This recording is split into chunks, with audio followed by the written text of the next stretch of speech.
Hello, everybody, and welcome here to the Wine with Jimmy channel. Thank you so much for clicking by. We're all about wine education here at Wine with Jimmy. So, we are creating content to help you get more from your enjoyment of wine. And if you are specifically learning and studying about the world of wine, then my presentations are very much tailored towards key text and key syllabus, such as the WSET Level 3. And this video is no exception to that. You'll see here, this is partly on Italy for the Level 3 of the Wine and Spirit Education Trust. And this is looking at Northwest Italy, Piemonte. And this is on Alba, Asti, and Gavi.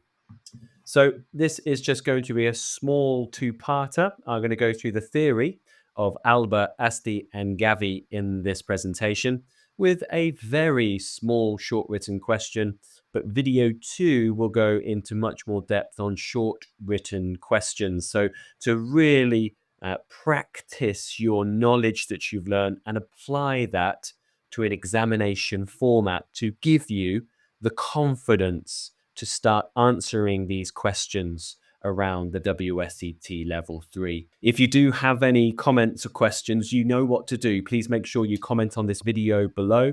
And video 2, by the way, will only be available to those of you who subscribe to my e-learning platform. Okay, let's rock and roll looking at this video 1, talking about Piemonte, and then looking really at the specific parts of that area for this presentation. So to begin with, just the location where we are siting ourselves. There is a map of Italy. I'm sure you have good knowledge of Italy. Perhaps you've studied it. Maybe you've been there. It's one of the great countries of the world, of course. And you'll see highlighted there in the northwestern part of Italy in purple is Piedmont or Piemonte, which is the area that we're looking at. So this borders France. It has the Aosta Valley to the north of Val d'Aosta, and the Liguria to the south of it, and Lombardia just to the east. So that is looking a little bit closer to the area. And it's typical, like the rest of Italy, to be honest, it's quite dominated by mountains. So in the southern section, it certainly is bordered by the Apennines or the Ligurian Apennines. And then its western and northern section is where it's very much dominated by the Alps. And this is where we have a rain shadow being formed. So there is a protective, natural, large barrier protecting Piemonte. And the foothills, which are the slightly sort of lighter color, is really where you find a lot of various aspects and altitudes and where a lot of viticulture will be found. We're actually going to be focusing on this presentation around Asti. And we're going to be heading down towards just south of where it says Piemonte, where we find Alba, and then to really the Ligurian border far to the south, which is Gavi. So just a few things about this area in general to begin with. The climate here is a moderate continental climate with long, cold winters. Now, that's important because you might think, well, isn't the Mediterranean close by? But remember, it is an area which is very much hemmed in like a giant C shape by those mountains. So inside there certainly is what we call continentality. So we therefore have fairly warm to hot summers and then fairly cold winters. Summers can also be subject to thunderstorms, hail, and famously, fog. So you'll see the fogs, and this is certainly where we get warm and cold air meeting, creating these really quite ethereal, foggy-like conditions where you can only often see the little hilltop towns, and many of the vineyards are covered in fog. Now, these conditions are quite important because it does mean that there's less sunlight going to be penetrating to the vineyards, intercepting, and that's because of that morning fog. So this is quite important in terms of retaining acidity across the area. We do have some lakes to the north, and with Piemonte as a whole, there may be some moderating effect from Lake Maggiore, which you see in this picture just here. It's the first of the the major lakes as you go from west to east in northern Italy. And also, there is the quite significant Po River. It is the largest river, indeed, in Italy. And there is also some moderating effect, which is given into this area as well. Not so much in the places we are directly looking at, because that's to the southern section of Piemonte. So first of all, we are talking about Gavi. And there is the Fortezza, the fortress of Gavi in that picture. This is in southeastern Piedmont, and the vines are grown in hills where the altitude and sea breezes result in a long, slow ripening of the white grape called Cortese. This emphasizes its high natural acid. So these are two major points in terms of promoting acidity in Cortese for the wines of Gavi. You'll also find the wines being a little bit floral in style. So that's the location there. You'll see it's nestled into the southeastern part of Piemonte, so just to the south of Alessandria and to the east of Acque Terme, a beautiful place for those old classic Roman baths. Now, the wines are labeled as Gavi, DOCG, so it holds the Garantita, the Controllata e Garantita highest level in Italy. And there's also, around the actual town of Gavi, you can call the wine Gavi di Gavi, or more commonly today, Gavi del Comune de Gavi, DOCG. So that means it comes from Gavi itself. Now, what is the difference to normal Gavi? Well, there are actually somewhat like 11 villages, I think, that can make Gavi. So all of those other villages make standard Gavi, but the actual town of Gavi makes Gavi di Gavi, or Gavi del Comune de Gavi.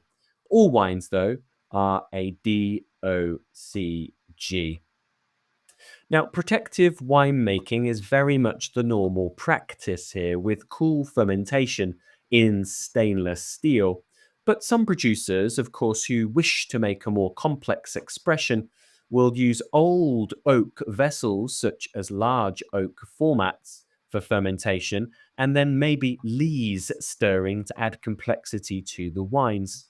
Also, there is an increasing amount of what they call cryomaceration or cold soaking, so a bit of skin contact on Cortese in the early stages, maybe only a few hours to a day or so, to add a little bit more complexity. But most of the wine is ready to drink on release from the winery. But the best producers' wines certainly can age with some time, like La Justiniana here, this is their Gavi del Comune de Gavi, their Montesora, sorry, their top label. And just a bit on the Cortese grape variety.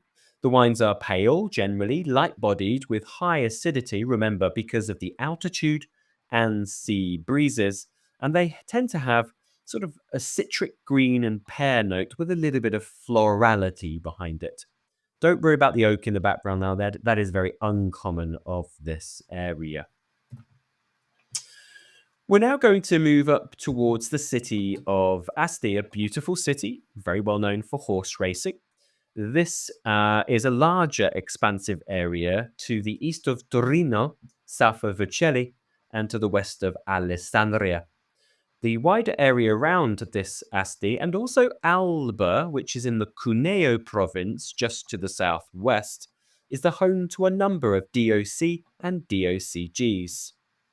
Now, typically, the wine is labeled by the grape variety and then the town. So the grape variety of the town, like Barbera d'Asti or Barbera d'Alba, for example.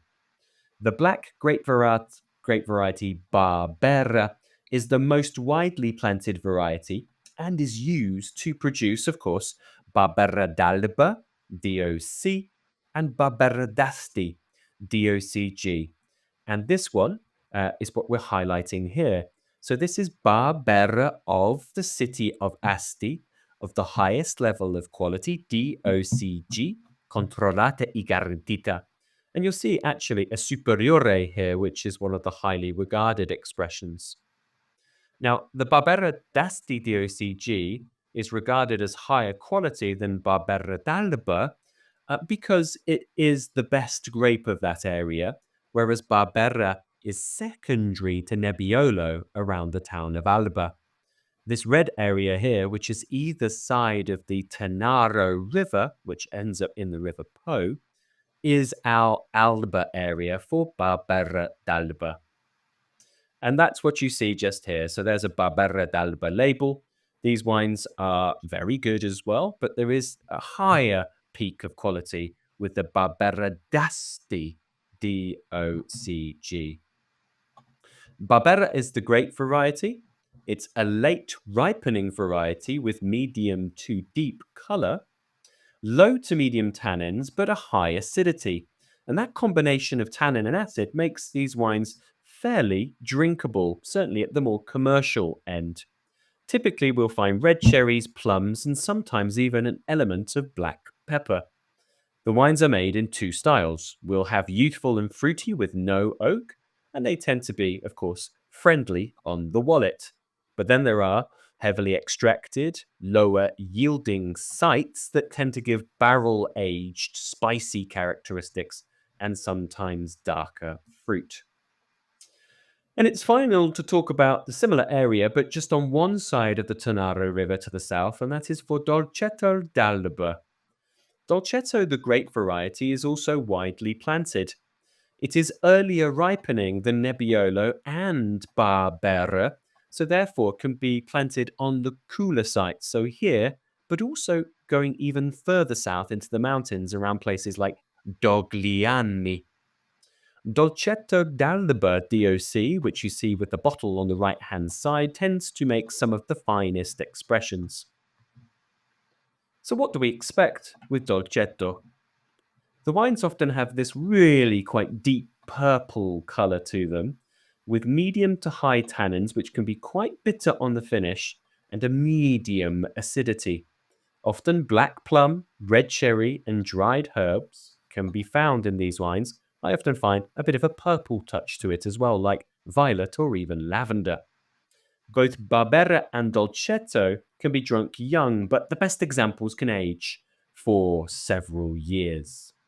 So there's some of the theory for these three grape varieties, Cortese, Dolcetto, and Barbera, and some of the places. Let's have a quick look at a short written answer question to give you an idea, and then that will follow on to our second video. So here you are, short written question. The label here shows a fresh and light, high acidity wine from Italy. What is this grape variety? Well, the grape variety behind Gavi, as you know, is Cortese. Okay. Now, give two natural factors that account for the high acidity, which has been identified in that first sentence of this short written question. Now, these are very much around what we mentioned a few times earlier. So we are high altitude as we're going into the Apennines, and you get some sea breezes coming from the Ligurian Sea. Both of these will enable for higher acidity in the Cortese grape. Now that's it just for a little kind of real tester teaser for short written question. In the next video, which is available to only those of you who subscribe to my e-learning platform, down at the bottom there, www.winewithjimmy.com, I'll go into much greater detail about these areas, testing your knowledge, and in fact, the answers won't be straight upon the screen. You'll have the opportunity, therefore, to, of course, answer these questions in your own time, and then work with me as I go through them, walking you through them. Any comments or questions, please do get in touch. It would be great to hear from you. If you do find yourself in the UK, come and say hello for a class, glass, or bottle. I've been Jimmy Smith. Ciao for now. Goodbye.